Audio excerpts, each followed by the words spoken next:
In this video guide, I will show you step by step how to fill a Visa China application form. So all you have to do, follow me in this video guide. Go to Google, search for China Visa application. Click the first website here. You will see this page. Click application form, as you can see here. When you click application form, you will redirect it to this page. You should be write all terms and conditions and click start filling the form. As you can see here, this is your form. All you have to do is fill your information, upload your materials, confirm your information, and click submit.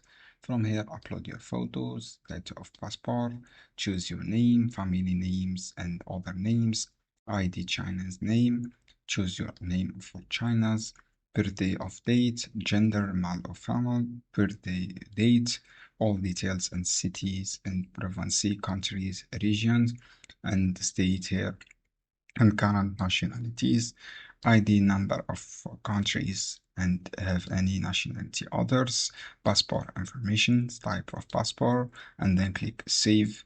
After that, choose your type of visa and information and family informations and other information here, and then click start submit.